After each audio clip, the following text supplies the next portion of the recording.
Halo teman-teman, terima kasih sudah menonton. Ini adalah tugas hukum tata negara saya. Nama saya Gusti Agung Gede Wiyogasena dari kelas Hukum Tata Negara D1. Apa itu monarki? Monarki atau kerajaan berasal dari kata Yunani monos yang berarti satu dan action yang berarti pemerintahan. Monarki merupakan sejenis pemerintahan yang dipimpin oleh seorang penguasa monarki. Dan monarki ini adalah salah satu bentuk sistem pemerintahan yang masih digunakan saat ini.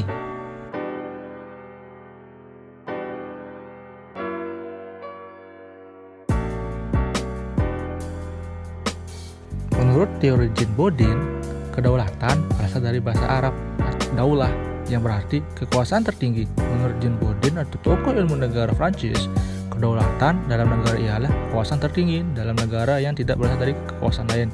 Berdasarkan pengertian tersebut, maka kedaulatan memiliki sifat sebagai berikut.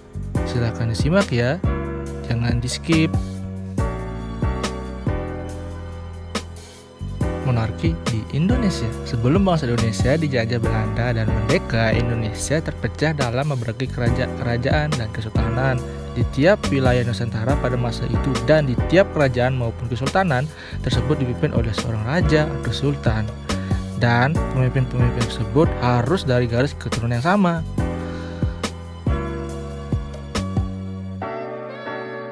Mengapa monarki masih ada di Indonesia? Yogyakarta menjadi salah satu-satunya daerah yang memiliki sistem pemerintahan dengan sistem kerajaan atau keraton. Sebelum masa kemerdekaan, ada dua daerah yang mewarisi sistem kerajaan, yakni Kesultanan Yogyakarta dan Kadipaten Paku Alaman. Kedudukan dua daerah ini sempat menjadi pembahasan yang panjang pasca kemerdekaan.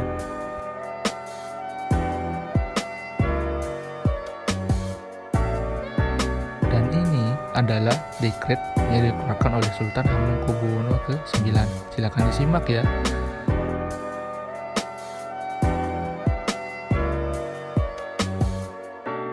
Jadi, 5 amanat Sultan Hamengkubuwono ke-9 ini merupakan bentuk dari dukungan Kerajaan Ngayu Yogyakarta Hadiningrat terhadap NKRI.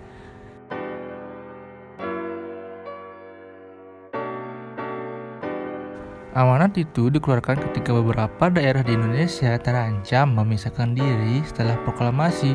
Amanat tersebut menyatakan bahwa negeri Yogyakarta Hadiningrat yang bersifat kerajaan adalah daerah istimewa dari negara Republik Indonesia, bahwa kami sebagai kepala daerah memegang segala kekuasaan dalam negeri Yogyakarta Hadiningrat.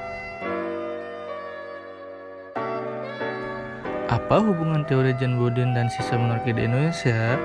Sisa-sisa monarki di Indonesia, bila dihubungkan dengan teori Jean Bodin, sisa monarki Indonesia tidak memenuhi syarat karena monarki pada masa kini di Indonesia sekarang hanya sebagai satu simbol adat dan tidak memiliki kewenangan dalam mengatur dalam wilayah sebagai suatu kedaulatan. Sekian, terima kasih telah menonton. Semoga apa yang saya sampaikan berguna bagi para penonton semua. See you.